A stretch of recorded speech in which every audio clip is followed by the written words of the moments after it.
And so now, I will try to discuss no saan pag-solve ang kaning effective length of column B, kaning GA, o kaning GB. Basta na kay mga ingani. Now, usually, this will come out sa board exam gyud. But ang nakabati, kay wala ni siya gitudlo sa class. Now, kaniyanta siya sa earthquake engineering anta ni, or perhaps pwede unta masingit sa steel ba. So first ko no, we have to compute the GA of column C. Now natay mga formula sana. To compute for G, ang numerator nato is the summation of IC over LC, and then our denominator is the summation of IG over LG. Now, C corresponds to the column, and then G corresponds to the girders, or simply ang beams. And then, sir, how about diri sir?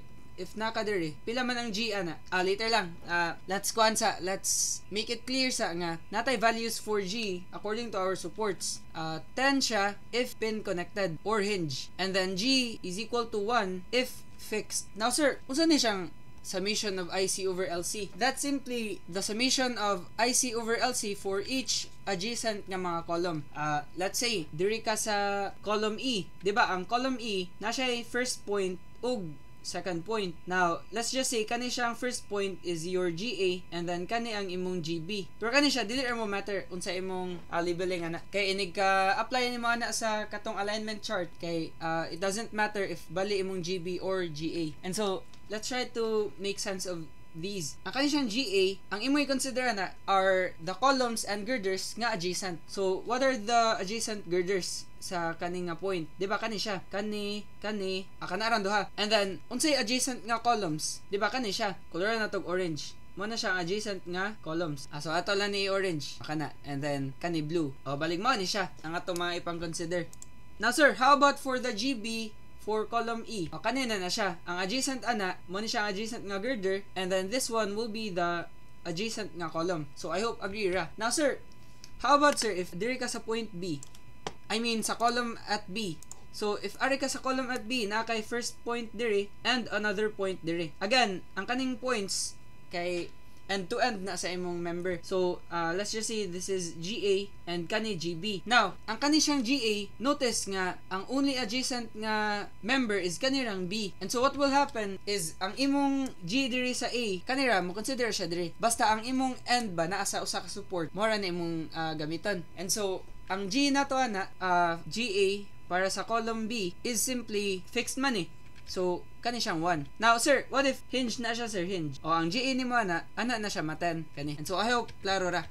Now, let's try kuno computing for GA para sa column C. Now, again, kani atong GA, kani atong GB. But ako nabantayan sa mga exams ni sir, kay may usay nga, ang kani iyang GA gigamit as reference point, and then kani iyang gigamit GB as reference niya, balig from top to bottom. And so, ipakita na nako ninyo unsay interaction na kung sa choices ba, kay mugawas man na kung sayop imong answer nagyapon dyan as sa choices. And so, let's try ko no to solve for GA. Diba, GA will simply be fixed support man eh, it will be 1. And so, pwede kaniya to answer. Now, I hope agree ra, kana ba 1. And let's try to compute ko no for GB. Now, maybe di maklaro, ako lang isuot balik. Kani siya 129 times 10 to the 6th. Mo ni siya ang 4 columns. And then kani siya 4 girders. 351 times 10 to the 6th. And so, let's try to apply this formula. Now, ang nasa baba na to, ang IC over LC sa columns. Now, ang atong column, kanira siyang C. Adjacent sa kaninga point ba? Balig, IC over LC, since column man na siya, kani atong gamiton. 129 times 10 to the power of 6. And then over the length of C. Now, ang length ani nga column is kani siyang 4.5 meters. And so, this will be 4,500. And then, plus, wala na. Kay usar may column din na to. And then, para sa ubos, ato ibutang ang girders. Now, ang girder na to is, kanira siyang girder, saan ni? Wala man gilibelan. Basta kani siya, we know man nga girder ni. And so, that will be 351 times 10 to the 6 over ang length sa kanang nga girder. Now, that's 7.5 meters. So, 7,500. And so, this will be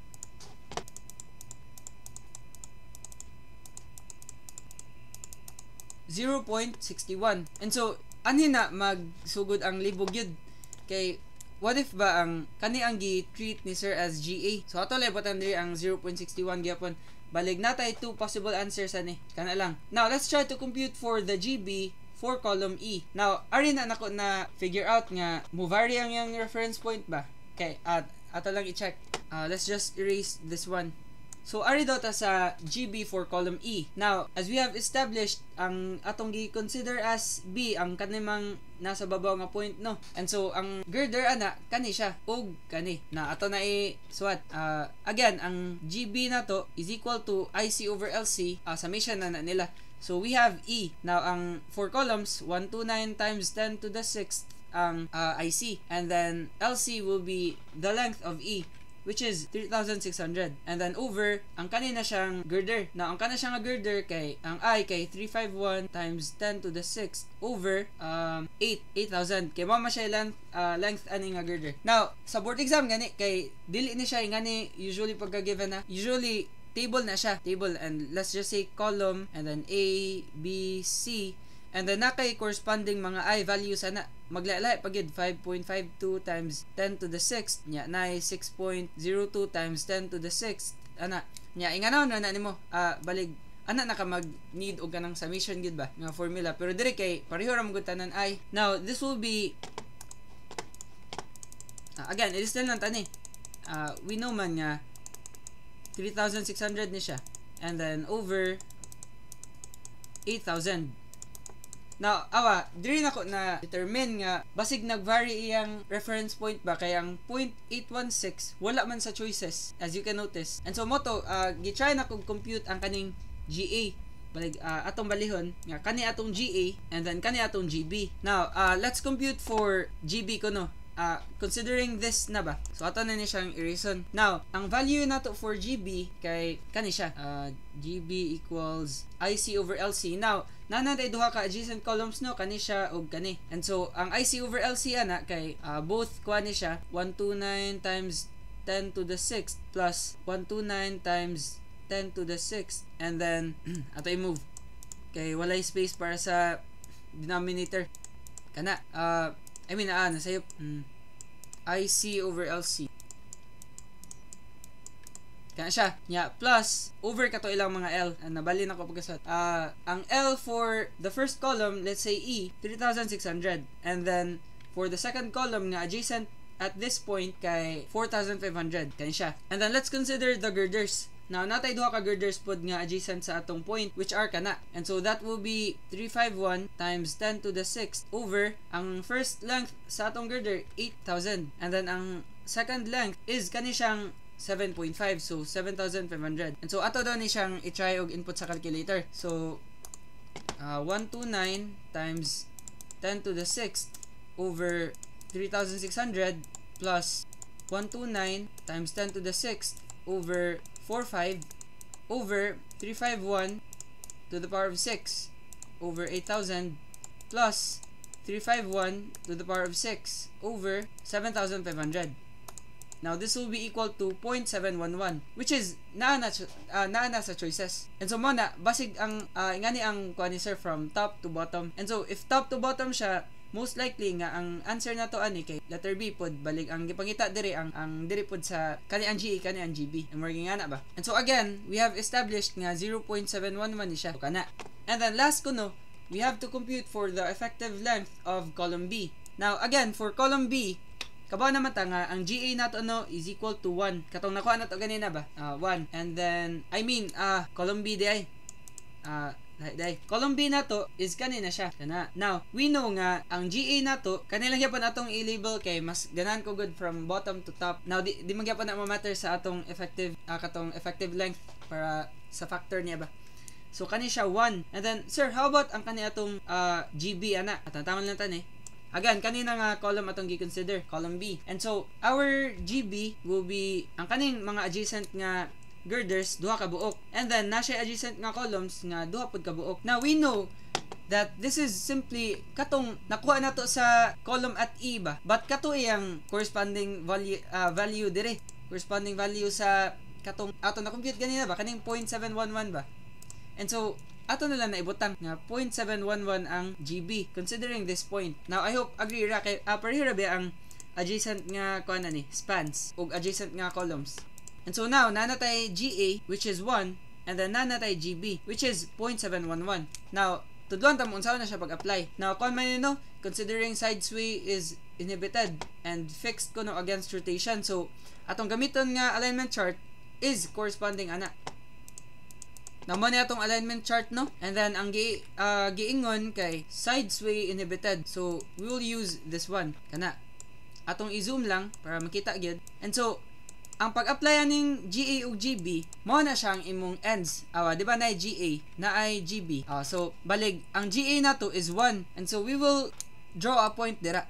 Let's say kana 1. And then our other point is 0.711, which is approximately 0.7. So dire na siya, somewhere dire. And so let's draw a line connecting the two. So paana na siya. Ato lang i-red kana. Ama na siya. Now atong tan-awon kung pila ang K. Ang K is simply ang kung asa siya ni meet during a line kana. So diri siya ni meet somewhere dira. Now that's simply 0.7 man kani 0.8. And so this will naturally be 0.75. Now I hope agree ra. Now sir, what if nabali na ko ang GA, nabali na ko ang GB? The same ra gyapon na awa. Atong ipakita. What if ang imong GA katong bali imong reference point ba? Let's say imong GA kay kaning 0.711 and imong GB 1. So diri ra gyapon na siya 0.711 and then connect ka sa 1 o diri gyapon na siya mo converge sa 0.75. Mo to akong pasabot nga dili siya mo matter unsa imong reference point. And so now we know nga K is equal to 0.75. And so if diri na ta sa question 75, ang question man kay effective length of column B. Now ang length sa B is originally 4.5 meters, length of B. Now, if ari na ta sa effective length, LB effective, we need to multiply this by K. So, mahimo na siyang 4.5 times 0.75. Mo na ni siya ang atong effective length. And so, this will be 3.375, which is nasa choices 3.38. And so mo na ni siya. Now kani akong example nga problem because ang sa kani man gud nga given diri ba sa situation 5 dili mo gud siya makuha kay di ba kani man atong gamiton nya nangita man siya sa value of GB sa column D. Now let's consider kani first atong kana balig ang mahitabo sa GB nato, let's say GB ni ba, and then kani GA for column D. Ang atong button kay IC over LC, dire summation of IC over LC over summation of IG over LG. Now what will happen is na may IL daan, I over L di. So ang mahitabo, if arita sa GB, we will simply add IL for D and then I over L for E. So ang I over L for D kay 70 and then ang I over L for E kay 56.25 plus 56.25 and then over mga girder. Now ang girder involved diri sa kaninga point is kanira siyang E. Now ang value ana kay 56.25 kana siya. I mean wala na ni girder naman kana we only have one column ug one girder nga adjacent sa kaninga point. Sorry. And so kana siya 70 over 56.25. And so mo ni dapat ang answer but wala siya sa choices. And so mo to ako pong gitry nga diri sa GA. Now natay upat ka adjacent nga sides no kani og kana. So duha ka columns and then the columns are A and D. Now for A 23.2 ang I over L and then for D 70 and then over for A ang I over L A nga girder ba kay 31.67 and then ang B nga girder kay kani siyang 70. And so, wala gyapon siya sa choices. Motong wala ko ni siya example problem kay maybe na error ba. But ang katong concept ganina nga atong gigamit o katong process, the same ra gyapon ang button diri. Gawas man sa siya diri. Pero ako sa ning gi-try og compute, wala ko'y ma-confid. Kuha lang niyo, double check lang ninyo using the process nga na-discuss ganina.